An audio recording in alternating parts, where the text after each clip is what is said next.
Yang pertama ini ada isu-isu strategi pemasaran di era digital.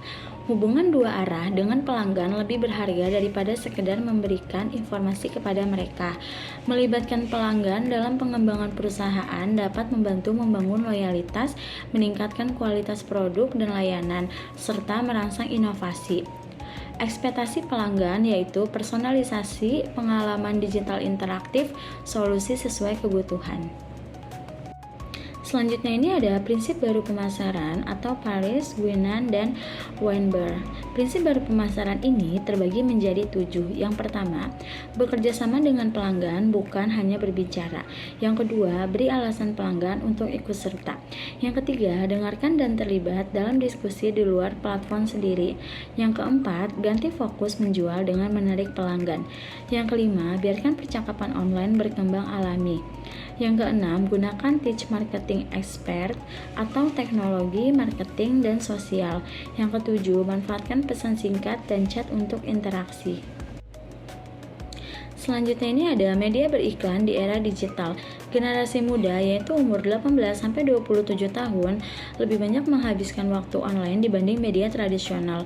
Smartphone dan internet yaitu akses informasi lebih personal dan interaktif. Iklan digital ini memiliki beberapa keunggulan. Yang pertama, lebih personal dan relevan sesuai perilaku konsumen.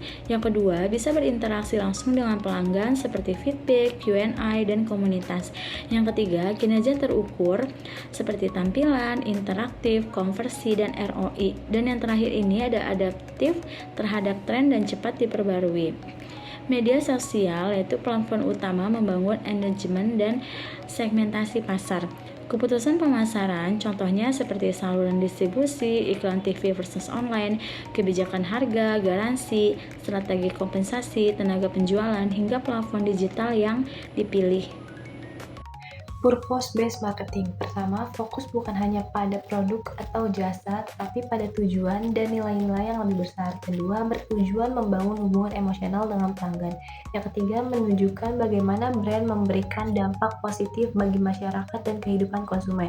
Yang keempat, relevan di era konsumen muda yang lebih peduli nilai, keberlanjutan, dan etika. Lalu ada segmentasi pasar. Definisi segmentasi pasar adalah pembagian pasar menjadi kelompok lebih kecil dengan karakteristik serupa.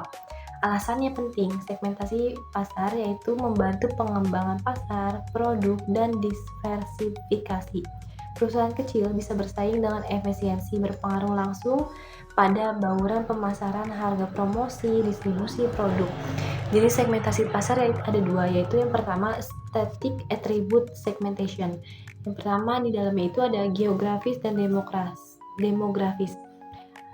Geografis adalah lokasi, budaya, kebiasaan. Demografis, usia, gender, pekerjaan, pendidikan, agama. Yang kedua ada dynamic attribute segmentation.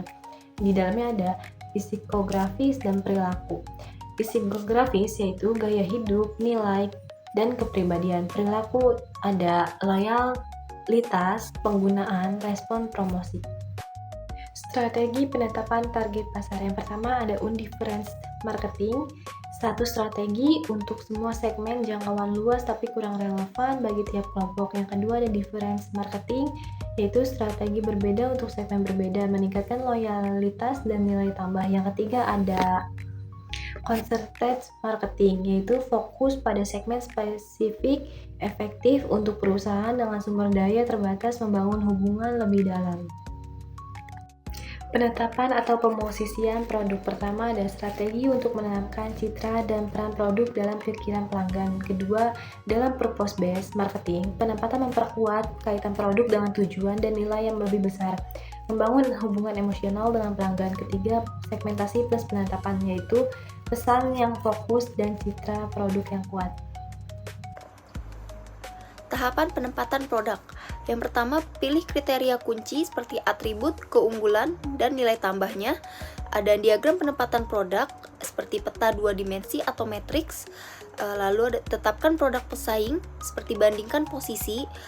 Lalu diidentifikasi area kompetitif seperti lihat posisi unik dan unggulnya. Lalu bangun rencana pemasaran seperti strategi komunikasi, harga, dan promosi. Aturan penting penempatan produk, yang pertama itu cari lubang pasar dari segmen yang belum pernah tersentuh.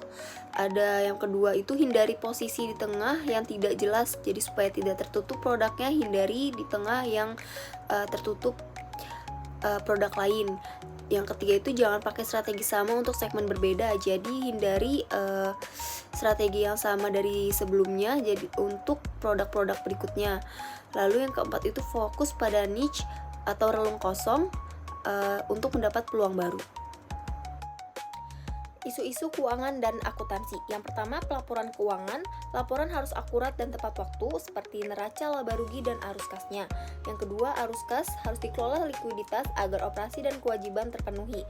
Yang ketiga, ada biaya dan pendapatan. Dihitung biaya produksi dan pendapatan secara tepat untuk mengoptimalkan labanya. Yang keempat, pajak. Manajemen pajak harus efisien, patuh aturan, dan memanfaatkan insentif. Yang kelima, risiko keuangan harus bisa menghadapi risiko kurs, suku bunga, dan likuiditas. Yang keenam, evaluasi investasi seperti analisis NPF, IRR, dan payback period untuk keputusan investasi.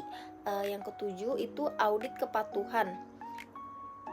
Harus sesuai standar akuntansi seperti di internal dan eksternal auditnya. Yang kedelapan, penyusutan dan amortisasi seperti mengelola aset tetap dan tak berwujud. Yang sembilan itu pengakuan pendapatan dan beban, jadi menentukan waktu pencatatan yang tepat. Kesepuluhnya kepatuhan regulasi, yaitu mematuhi peraturan dan standar akuntansi yang berlaku di wilayah atau industri tertentu.